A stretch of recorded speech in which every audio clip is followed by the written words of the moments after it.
কয়েকটা নিয়ম ফলো করে আমার সংসারের ঘরের লক্ষ্মী আর আয় উন্নতি বজায় রাখি। তো কিভাবে রাখি সবটাই তোমাদের সাথে শেয়ার করেছি, তোমরা অবশ্যই পুরো ব্লগটার সাথে থেকো।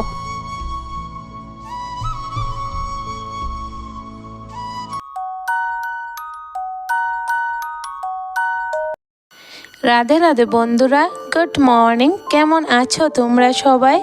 আশা করি যে যেখানে আছো ভালো আছো, সুস্থ আছো। আমরাও ভীষণ ভালো আছি।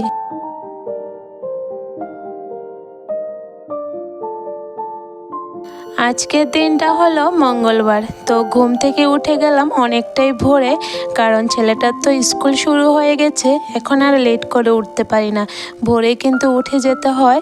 তারপরে দেখো ঘুম থেকে উঠে আগে যে গত দিনের কাপড় ছিল ভেজানো, এগুলা রোদে মেলে দিচ্ছি। যদিও এখন অবধি রৌদ্র ওঠেনি, এরপরও মেলে দিয়ে রাখলাম, পরে উঠলে শুকিয়ে যাবে। কাপড়গুলি মেলে দিয়ে এরপরে দরজায় জল দিয়ে দিচ্ছি। আর এই কাজটা কিন্তু প্রতিদিনে করতে হয়, না হলে একদমই সংসারের জন্য ভালো নয়।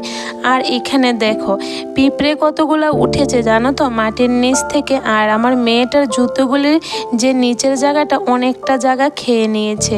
তো এতগুলো পিঁপড়ার মধ্যে আমি এক বালতি জল দিয়ে ধুয়ে দিয়েছি। আর জুতোগুলি জানো তো এত বাজে করে কেটেছে, জানি না কেন এমন করলো।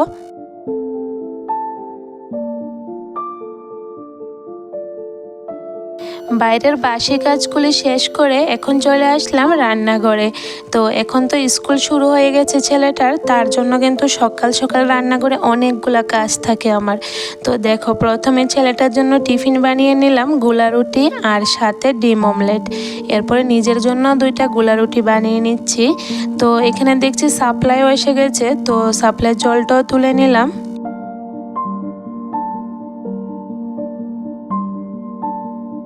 অনেক দিন যেহেতু সকাল সকাল উঠে এভাবে রান্না বাড়া করে নিই, আর জানো তো এখন যেহেতু হঠাৎ করে আবার করছি, ভালো লাগছে না কেন জানি না। কাজের মধ্যে না একদম এনার্জি পাচ্ছি না, যেমন মনে হচ্ছে নতুন করছি আমি, যেমন কোনোদিন এই কাজগুলি করিনি এমন মনে হচ্ছে আমার কাছে।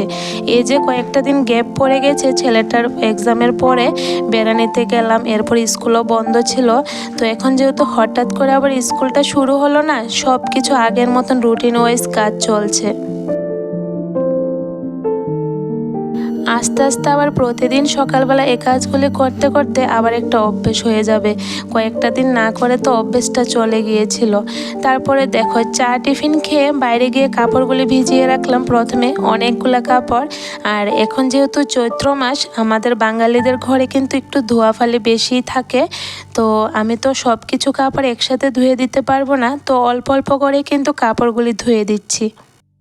আজকে একটা বিছানার বেড কাভার মশারি এগুলো ভিজিয়েছি, তো অর্ধেক অর্ধেক করে কিন্তু আমি ধুয়ে দেব।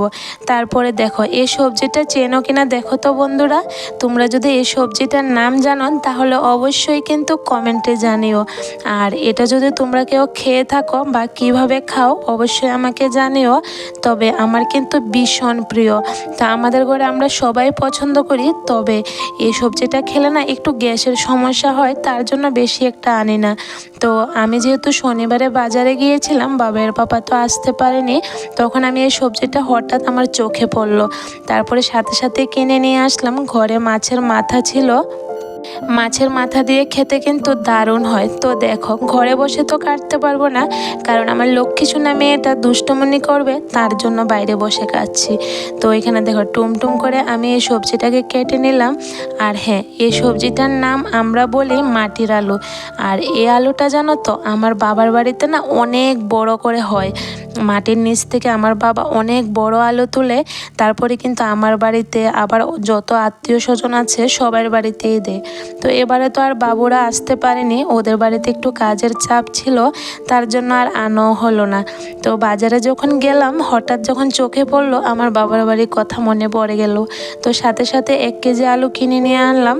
আর 1 কেজি আলুর দাম কিন্তু 30 টাকা নিয়েছে, বেশি একটা নেয়নি।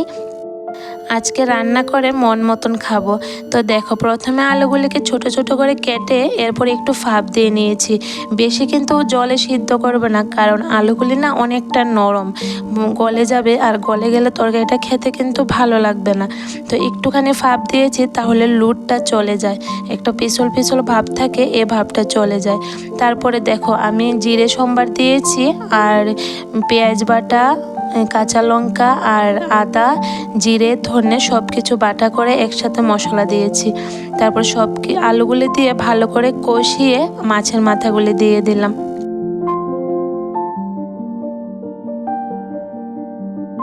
তরকারিটা এদিকে রান্না হতে হতে এদিকে আমি বাসনগুলিও ধুয়ে নিচ্ছি। অনেকগুলো বাসন জমে গেছে সকাল থেকে। তো এখন জানো তো একটা নতুন রুটিন মাফে কিন্তু কাজগুলি করছি।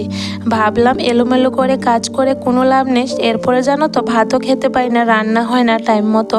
তো এখন থেকে ভাবছি ছেলেকে স্কুলে পাঠিয়ে দিয়ে আগে রান্নাঘরের কাজটা শেষ করব, এরপরে বড় ঘরের কাজ করব। আর যদি বড় ঘরের কাজ করি রান্নাঘরের কাজ কিন্তু হয় না, তখন আবার মেয়েটারও খাওয়ার সময় হয়ে যায়, আর আমারও কিন্তু খিদে পেয়ে যায় সকালবেলা ভাত খাওয়ার জন্য, কারণ সব সময় তো আর ভারী টিফিন খেতে পারি না। তোমাদের সাথে কথা বলতে বলতে দেখো মাটির আলুর তরকারিটা কিন্তু রান্না হয়ে গেছে। আর মাছের মাথাগুলি আমি ভাঙিনি, কারণ মাছের মাথাগুলি ভেঙে দিলে না কাটা কাটা হয়ে যায়, আর ছেলেটা একদমই খেতে পারে না কাটা হয়ে গেলে, আর আমারও না খেতে ভীষণ বিরক্তকর লাগে, অনেকটা দেরি হয়। তার জন্য ভাঙিনি, দুইটা মাথা ছিল, একটা মাথা ছেলে খেয়ে নেবে, আরেকটা আমি খেয়ে নেব।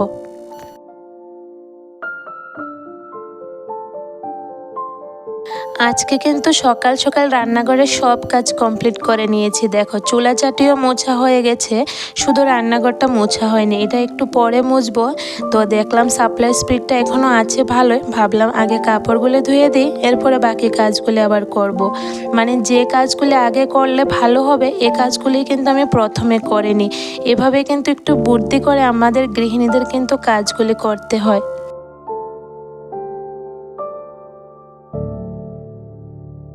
কয়েকটা নিয়ম ফলো করে সংসারের কাজগুলি করলে কিন্তু সংসারের লক্ষ্মীশ্রী আর আয় উন্নতি সব কিছুই বজায় থাকে।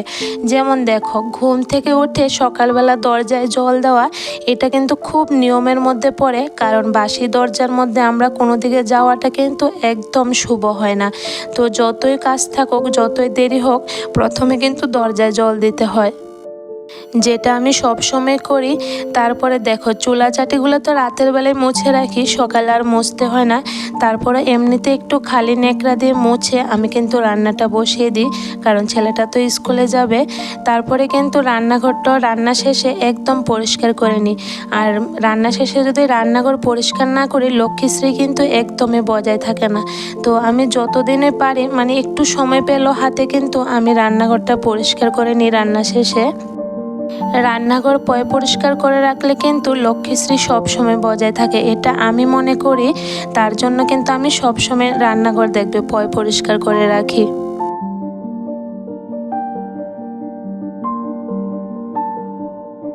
রান্নাঘরের কাজ শেষ করে এরপরে কিন্তু মেয়েটাকে স্নান করিয়ে খাইয়ে ঘুম পাড়িয়েছি।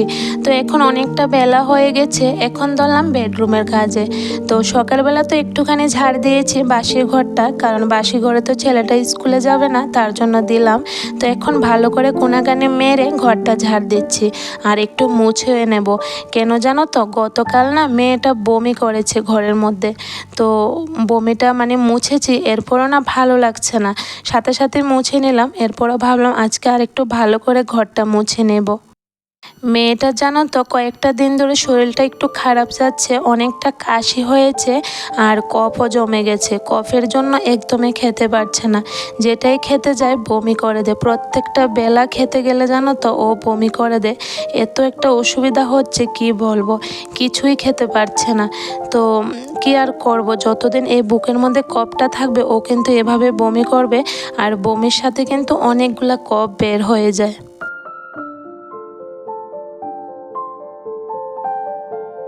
ঘর বারান্দাটা ভালো করে ঝাড় দিয়ে এরপরে যে কাপড়গুলি ধুয়ে দিয়েছিলাম সকালবেলা, দেখলে তো শুকিয়ে গেল।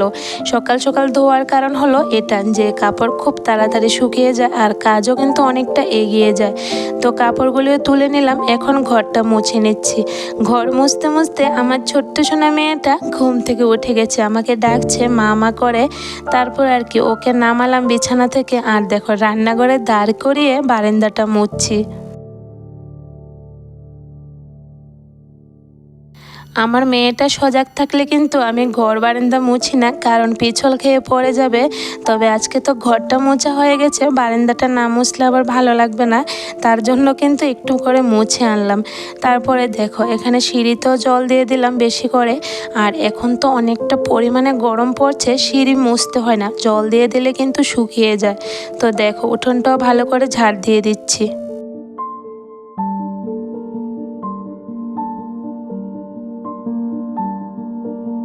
এখন জানো তো ছেলেটা যেহেতু স্কুল শুরু হয়ে গেছে, তো ও স্কুল থেকে আসার আগে কিন্তু আমি সবগুলি কাজ খুব তাড়াতাড়ি করে নিই। কারণ ও স্কুল থেকে আসলে ওকে ভাত দেবো, আমিও নিজেও খাই। কারণ ওর তো আবার টিউশন শুরু হয়ে যাবে, স্কুল থেকে এসেই কিন্তু টিউশনে চলে যায়। তো এর আগে কিন্তু আমি সব কাজ কমপ্লিট করে রাখি। তো দেখো খুব সুন্দর করে ঠাকুর পুজো দিয়ে দিলাম, অনেকগুলো ফুল ফুটেছে। আর ঠাকুর ঘরের জন্য একটা নতুন জিনিস এনেছি দেখো। আচ্ছা বন্ধুরা, বলো তো ঠাকুরঘর নাকি ঝাড়ু দেওয়া ভালো নয়? আমাকে একটা আন্টি বলল যে ঠাকুরঘর ঝাড়ু দেওয়া একদমই ভালো নয়। তার জন্য কিন্তু আমি একটা প্লাস্টিকের ঝাড়ু কিনে এনেছি দেখো। এই ঝাড়ুটা দিয়ে না সিংহাসনের যে নিচের জায়গাটা এখানে টিকটিকিয়ে পটি করে দেয়, তো পটিগুলো পরিষ্কার করার জন্য এনেছি। তো ঝাড়ু দিয়ে তো ঝাড়ু দেওয়া ভালো নয় বললো, তার জন্য কিন্তু আমি প্লাস্টিকের ঝাড়ু কিনে এনেছি।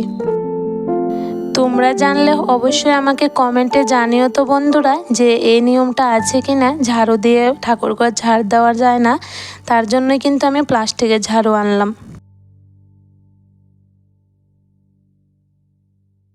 কাজগুলি মাত্র সারলাম, এর মধ্যে কিন্তু ছেলেটাও স্কুল থেকে এসে পড়লো, তো ও স্নান করে আসলো। এখন মা ছেলে মিলে ভাত খেয়ে নেব। তো দেখো মাটির আলু দিয়ে যে মাছের মাথার তরকারি করেছি, এটা ছিল, ডাল ছিল সকালবেলা রান্না করলাম, আর সাথে দই। এখন তো গরম পড়ে আমাদের ঘরে কিন্তু প্রতিদিন দই থাকে, আমি গতকাল রাতে পেতে রাখি পরের দিন খাওয়ার জন্য। ভাত খেতে খেতে অনেক জোরে তুফান বৃষ্টি নামলো। তো চলো বন্ধুরা, আজকের ভিডিওটা এ পর্যন্তই। Good night.